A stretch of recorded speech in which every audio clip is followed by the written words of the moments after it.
Welcome back, my ring gatherers. How you doing today? It's Chris here, back again with some more super speed Moab Pit. This is probably sped up a little bit slower than last time. Hopefully you guys don't mind. I don't know, it just felt like a good speed for us to watch the videos at. So, in today's video, what you guys are going to see is a bunch of Moab Pit, super duper sped up, or reasonably sped up, and a lot of really intense gameplay-ish situations over here. I'm trying to explain what I'm doing and explain what's going on, show the losses, show the wins. I'm going to show you every single game, everything I've played for an entire hour in today's video. So, this is in the quest for earning medallions. Of course, one of the best ways for me to earn medallions is in the Moab Pit, especially in the Random Trio Moab Pit. It's only 10k each game, but Random Trio Moab Pit, the games aren't that long, so you can usually earn a pretty reasonable amount of medallions pretty reasonably quickly. So, I'm keeping 150 games, 150 lives so far. He's already down to 70, and that's a huge advantage already. Plus, my income's not too shabby, and we're gonna go for a big bad yellow rush. He's gonna go for a big bad regen yellow rush, and he uses his battle energy up. We're gonna go for another one of these yellow rushes. He's gonna do the same thing, but it's not gonna be enough for him, and we're gonna take him down with the yellow rush on round 9. So it's just back and forth. I ended up losing 0 lives that game, which was kind of ridiculous. I don't know how I did it, but I did it. Alright, so look at these towers. You're noticing one thing. There's pink deliciousness right here, man. I know it's delicious, and you like to make out with the tag shooter. I know, she's a little on the cute side. She's a little shy. Okay, I get it. You know, and then she packs a punch, so just watch out for her. But we got no camo detection. So, round 12 is going to be spicy. I know I like to say spicy. Spicy is a good word, you know, because it's not going to be all that intense. It's not going to be all that crazy. It's just going to be spicy. Maybe a bit more spicy than, I don't know, what would you say is spicier, Indian food or Mexican food? I would say that Indian food automatically is spicy, but Mexican food doesn't need to be spicy to be okay. In fact, Americanized Mexican food seems to be very unspicy, I would say. The last time I've actually eaten some Mexican food that was like really spicy, is probably when I was at work, and there was a Mexican guy that worked there with me, and he brought some food, and he's like, "Here, try out this salsa. It's really spicy." And I'm like, "Oh, how spicy are we talking?" He's like, "It's really spicy." I'm like, "Okay." Or no, what did he? No, I don't think he said it's really spicy. I think he said it's like medium spicy, and I'm like, okay. So I like took like a reasonable amount of salsa in my mouth. Oh crap! Did that thing frickin' burn? Here it is, round 12, full out camo pink rush on both sides, and bam, we somehow managed to win. I think the main thing was we kept all 3 sets of road spikes and kept more lives, which is how we ended up winning that game right there. Play for the long game. When there's only camo balloons that can, or when there's 0 camo protection in the entire game. The main thing you want to do is obviously prepare for that round 12 camo rush. You gotta do the rush, you gotta use balloon energy, you gotta spend all your money on that thing, while also trying to do as much damage throughout the game as possible. If you're down, for example, if you're down to 1 life compared to 150 lives, and you both camo rush at the same time, guess who's gonna lose? The guy with 1 life. So, the only thing that I really hate about the double camo rush thing is that if both players kept 150 lives, and both players do a full out camo rush on round 12, you know who wins? Nobody. Both players lose the game. It's awful to think about, you know? It's like there's no winner in this game. It's not even possible to win. But it happens. Alright, so another engineer match over here. And the winner gets suck. Okay, that's pretty cool, I guess. One thing you're noticing is I'm doing a lot of rushes right now. And we made a big mistake. Big mistake. Nope. You never want a battle energy on round 7, dude. That's a big mistake. So we got a big bad balloon energy yellow rush right here. Doesn't have the battle energy back yet. And we will just destroy him with the yellow rush. You got the cleansing foam up too, which is a double negative. Why would you do that on round 8? No. So here's a pretty interesting one. This is a helipilot versus a substrat, basically, on indoor pools. And again, what I'm doing here is I'm actually not sending out very many balloons. This is similar to what we saw in the last video. I don't want to send out all that many balloons, because if I do, he can hit those balloons on the bottom there. So I'm just letting him slowly get drained of lives. I know, we like to drain people over here. It's a little bit unsettling sometimes when you have to drain people like that, but, you know, sometimes you just have to drain the swamp and find the alligators and the fish in the bottom. It's what you gotta do. I actually saw this really cool story the other day. there's this lake in Florida where, so this is gonna get really intense. I'll start telling it on the next game. So it's already round 8 here, guys. Full out yellow rush. We do not get any actual killage on him, but guess what? Secondary big bad yellow rush coming in hot. 2 subs can't handle the heat. Oh man, they couldn't handle it at all. And we kept, what did we keep all of our lives there? I think we almost kept all of our lives there for that game. Ridiculous.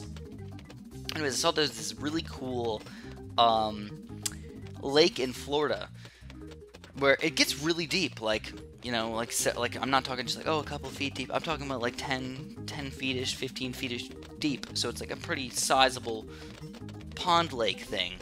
They got alligators and fish and birds and blah blah blah, and like a lot of animal life and frogs and all this other stuff. And then what happened one day is randomly they're just like, oh crap, dude, this lake is disappearing. There's like a drought and it's disappearing like crazy. Like, it's disappearing even faster than what it should. They found out there's a giant hole in the bottom of the lake. All this water is draining down into the ground. And basically they got down to the very bottom and there was just like 1,000 fish down there. People were just picking up the fish and just throwing them off to the side so they could eat it later. Free fish, man, why not? So anyways, they were like, oh, okay, this lake's got to be gone, right? Well, I guess in the end, like 2 years later, I guess, there was like enough filter or silt or something like that to block the hole that was in the bottom there, and the lake refilled up again. So now there's a lake there again. And I guess so let's finish this game off, man. This is getting pretty intense over here. We got some regen leads coming out. I don't have enough for a Juggernaut yet. I just sell a Dart Monkey for a Juggernaut. He's going to rush with even more balloons. We're going to get a Bloon Chipper and some more Dart Monkeys. Can we survive? All we need to do is survive. 63 lives. We're still alive over here. This is crazy. We've got to sell all of our Cobras, or at least some of our Cobras, to get some rushes up in here, guys. Cameled's not going to be off a big chunk of Camo Balloons in here. He's going to battle energy through that. We got to get rid of more stuff for a big, bad, crazy rush over here, I think. Sell it all for a big, bad Regen Rainbow Rush. Everything for the Regen Rainbows, and Captain Rex will be defeated. Doesn't matter, man. Doesn't matter if you're a T-Rex, a Captain Rex, or a T-Rex with laser beams that come out of his arms. I don't care. Whatever you got, man. We take him down. As soon as I realized, look at that, man. Look at that stupidness right there. Ice Tower. I tried to position it where the 1-0 Ice Tower would be able to reach all the balloons like that. Mispositioned it a little bit too low, and it's causing more problems for me than it's actually helping me. Plus, this guy's got a Cobra Ice Tower strat, which is seemingly doing a much better job than my current strategy. So overall, sort of a fail to start off this video, man. I'm going to do some pink balloons against him. He's going to do some pink balloons back. I'm trying to pop a Monkey Ace in here. I went for a Monkey Ace instead of Cobras. Oh, man, terrible idea. Guess what, Chris? You're still failing. Now we're going to do Cobras on top of this Monkey Ace over here. What are you doing, Chris? Well, I'm surviving, man. I'm just surviving at this point. I screwed up so many things. I just got to survive. So, what I'm going to do now here is something really goofy. I'm going to sell this guy. I'm actually going to go for a 0-3, a right-sided Monkey Ace over here. I was going to go for a 3-0, and I changed my mind. I went for a 0-3 instead, and now I'm okay, actually. I got some stuff going, you know? I mean, still don't have any lead popping power, but I got, like, a better amount of, kind of late-game destruction than he does. I got some camo detection, I got some popping power. He somehow manages to defend all of these regen whites. I don't know how, but really well played right there. Those Cobras did a boss job, and I'm actually thinking a Cobra Ice Tower defense would somehow magically be decent as like an actual strategy. Kind of goofy. So he does go for the regen leads against me. I got my double Ice Towers down here with the Monkey Ace defense. I'm okay with that. You know, it's working out. We're losing a couple lives, but I decided to go for a big, bad White Rush up in here. He's still going to defend a lot of it, but he's got no camo detection for round 12. And a full-out camo Pink Rush is going to leave Captain Rex in the dust over there. He did not prepare for late game. He did not prepare for round 12. And that's how we were able to take him down. So I also found out that this lake, it was kind of cool, actually. This lake was called, according to, like, the Native American word for the name of the lake, it was called the Disappearing Lake. So it's kind of crazy that this didn't just happen once. It happened multiple times throughout history. Maybe just once, maybe a bunch of times, maybe 100 times. Who knows? I thought that was really cool that like even the Native Americans knew that the lake disappeared. And we just found out about it in what 2012 or something, 2009 or something like that. I've been watching this this really cool show on Netflix. It's called like World's Weirdest Wonders or something like that. It's really cool. It's kind of like a documentary sort of thing, but they just go around and they talk about all the crazy, weird stuff that happens in the world. And some of them are sort of stupid, where they're like, they eventually almost always tell you the reason and the science behind everything. But sometimes they're just sort of goofy about leading you on and leading you in the wrong direction for a couple minutes before they tell you what it actually is. And that keeps you sort of intrigued and interested. I understand that. You gotta make a show and everything. But I kind of wish that they would just do a little bit better of job of kind of explaining the science during as well. I don't know, that's just the way I would like to do it. Anyways, kind of craziness going on right now. He's going to go for a big yellow rush on round 9. This could cause him some problems, because he's got, like, no extra money left over. That was a big rush right there, guys. So I try for a quick regen lead rush, does nothing. I try for a quick regen zebra rush with some balloon energy on top of it, and he battle energies on round 12. So I go for some Camel Pinks underneath it, but he gets a 2-4 boomerang up. Very well played from him. He's going to counter me, but I'm going to use the battle energy, or not the battle energy, the 2-4 boomerang as well. I got a bunch of stuff thrown over there on the zebras. Oh my god, Captain Maxwell may not faded. I can't even talk as fast as what's going on over there, man. It gets crazy. But we're both using 2-4 boomers to defend. I think he ran out of money after his big rush, and that's what caused us to win. So, in this beautiful, beautiful game right here, guys, this is going to be kind of fun. It's going to be a... What's this place called? I don't remember what this place is called, but it's, we got subs, we got engineers, and we've got, some cannons. So, yeah, pretty good, I would say. Pretty good combination of towers we can actually use to defend some of this stuff. I'm kind of excited, actually, to kind of test this out a little bit and see how well we can do, and maybe even go a little bit more on the late game side today. Of course, I don't remember what I did in this game. I have no idea. I played this a couple days ago. I actually played for about 2.5 hours in one single day of this random trio Moab pit, trying to earn medallions for you guys. I want to be done with this 10 million medallion thing. I've been putting it off for so long, and I don't need them, you know? I don't need the silver projectiles. It's just something that I want to do. So, finally getting somewhere. At this point, even though at this point in the game, I think I have like 9.3 million medallions. I think at this point now in real life, I actually have 9.5 million medallions at the time that I'm commentating this video. So we're moving up in the world. Sadly, like I said, I was playing some BFB Coliseum, but it got, the video got messed up, so I can't show you guys those games. I would have loved to show you guys those games. It was actually more of a, very slow earning of medallions. I think I only ended up gaining like 50,000 medallions over the course of like 12 games. So I went like 6 and 5 or something like that, or like 7 and 5 or something like that to earn only that small amount of medallions. And it's tough to earn them. I mean, if you go 50-50, you're not going to be earning any medallions, dude. You're tying the game. So we're going to go for a zebra rush over here. It does not do anything, or zebras plus regen rainbows, psh, does nothing. But check out our freaking income. 900? What? Yeah, absolutely freaking ridiculous over here, dude. And I can go even higher. It doesn't even matter. Round 15, a little bit more dangerous. Ceramic balloons, they can be crazy. But we're still doing a decent job, you know? So he does go for some regen ceramics against me. He tries to go kind of all out. Doesn't do anything. Nuclear sub, cannon, and a regular airburst start sub is more than enough, it seems like.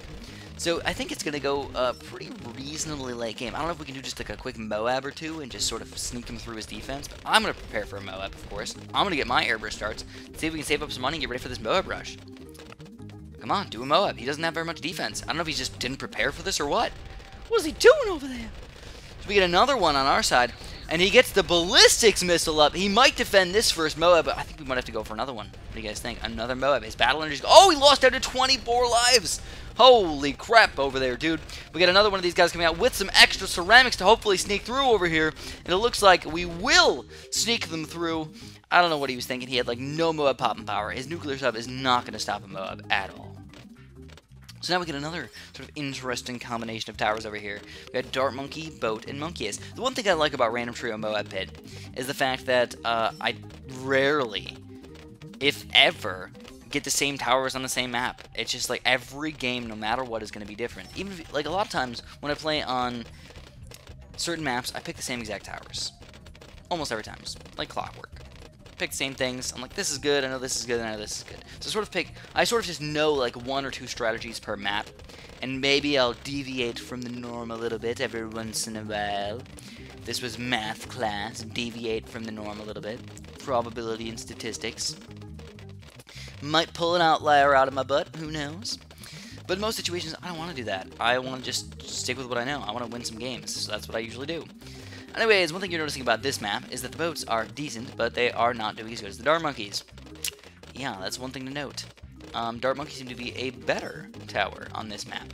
Maybe. I don't know. It's sort of up for grabs. He did a pretty good job with the pinks and blacks and everything, but we somehow managed to get him only down to 123 lives. Where we're doing big bad yellow rushes and everything, we're already up to almost 600 income over here for round 9. But I gotta prepare. Round 10, dude, I got nothing. He's gonna go for some lead balloons against me. I gotta get my cannon ship over here. I'm thinking maybe cannon ship destroyer, but I'm like, I also need a freaking monkey ace to defend these group balloons. So I'm like, don't rush me, please. Don't rush me. Please don't rush me now. He's got a decent defense and everything. I could get greedy, though. I am going to get greedy. I'm going to do some zebras. Does nothing. Okay, terrible. Terrible plan, Chris. Oh, crap, he's rushing me. Can we defend? No, we can't get it. We get the 0-3 monkey ace by selling our guy over there. We do defend, but barely. But barely. Alright, so we have a decent defense right now, guys. We're going to go for another zebra rush, but this time with camo leads in the middle of everything. And the camo leads might sneak through, but they don't. He gets the juggernaut up just in time, and he's going to defend again. So very, very tight game at this point. Low incomes from, I think, both of us. I only have 700. And I think the best thing for me to do for Moab is probably just a destroyer. But it's tough to decide. Do you rush, or do you defend? Defend. What I did was I sent it on Moab, planning to get a destroyer up as soon as I possibly could, but instead I'm like, you know what, screw this, he's not rushing me at all, I'm going to go for a big bad regen lead rush. But he's going to battle energy it, and it looks like it might sneak through. Could we get enough Bloons through? We do not, and he's still alive. Oh, snap, crackle, and pop. He's going to rush me with triple Moabs. Can we defend with a destroyer, a cannon ship, and a monkey ace? We do not. We do not. It's nice to play defense from him. I think we got a little bit too aggressive in the middle there. Right around 18, 19, and 20. Or 18 and 19, we just got a little bit too aggressive, and that's what caused our downfall. So, again, another unique setup over here. This is actually something I really wouldn't mind trying out in a real game. Boat, boomerang, and spike factory. Very reasonable towers. You know, I mean, you get a 2-3 boomerang, you know you're set. You get couple buccaneers, you're pretty much set there. Camo balloons are a little bit weird, and then another thing you can do is randomly pop a spike factory in the back. Like, nobody thinks about doing that, but you could totally do that, dude. Even being ridiculous and get some camo lead popping power, maybe. I don't know. It's a possibility. Something to think about. So the weird thing about this level is, especially with boomerangs, is you're not going to get much income. You know, you're going to destroy the balloons so quickly that you basically anti-stall. So instead of stalling the game to make the rounds last longer, you're anti-stalling. You're killing all the balloons, making the rounds last only a few seconds. So I do go for a pretty beefy rush right here. Some regen whites with some yellows over here. Still trying to get some extra income in here. He goes for the same thing against me, but my boomerang spot is obviously superior. And we destroy almost all the balloons. With a little help from road spikes, we destroy all of the balloons. But now, of course, you guys are ready for this, right? Round 12 and 13. Yeah, I mean, these are tough rounds. So what I decided to do is say, you know what? Let's get a freaking destroyer, I think. Let's get a destroyer for our camo detection. If he does some camo leads against me, I'm going to do a spike factory. Yeah. Yeah. And in the meantime, he's got to pop camo leads and zebras too. So he gets a 2-4 boomerang up instead of doing a cannon chip and stuff, and he just sells it and rebuys it. That's the ability spam we're talking about here, guys. I'm going to do another one. One simple little camo lead. Guess what? Now this time, he goes for a cannon ship, though. So I decided to say, screw you, and go for a zebra rush. It doesn't work. It doesn't work. And now we're down to square one, guys. What are we going to do here? I tried, you know what? Let's try some ceramics. Being a little greedy over here. It's working pretty well, but it does not kill him. He's got some camo leads coming out against me, but I got the spike factory in the back, sort of hidden beneath the trees back there. Kind of evil for me. We got a Moab coming out against him. Will he be able to defend this Moab over here, guys? It's going to be tough. He's going to get some boomerangs up, trying to get some 2-4 boomerangs going. He battle energies with that ability, and he survives for now. The second Moab does not do anything. His 2-4 boomerang was still in action with the battle energy, and we've got another one coming in here, guys. A freaking another one. He's going to still defend it, looks like. No way. Again, I'm being aggressive right now, but I just keep on going, and this time I say, screw you, I'm going to go for a triple Moab, quadruple Moab. Can we stake enough Bloons through here? And it looks like we do. Fanboy is nothing right now. He's just the water boy flying through on his big fan boat right now, and is just doing nothing. He's going to try and make it to the game day, and he doesn't make it by halftime. He makes it by the end of the game. That's what we're talking about here, guys. So now, Super John Bombo goes against Let's Go Late with a lot of exclamation points. This is a sad game, guys. This is a sad game. We go for the air start sub. Obviously, the probably best choice. I mean, boats are okay too, but not a cannon. No, not a cannon. So we force a battle energy on round 4. He gets a sub up to 1-1 or something like that. Not even air starts. 1-frickin-1. I defend the pinks like a breeze in the wind. No big deal whatsoever. He's down to pinks, and he's definitely gonna die to the blacks. So, of course, if you guys enjoyed this video, make sure you press the like button for me. If you haven't subscribed yet, holy crap, do that right frickin' now, man. We had some pretty good games overall. I've actually been liking doing this sort of fun and interesting series. Hopefully you guys are as well. But that's all I have for you guys today. We're just going to watch him slowly die to these black balloons. And regen blacks and regen whites. And have a super duper delicious day.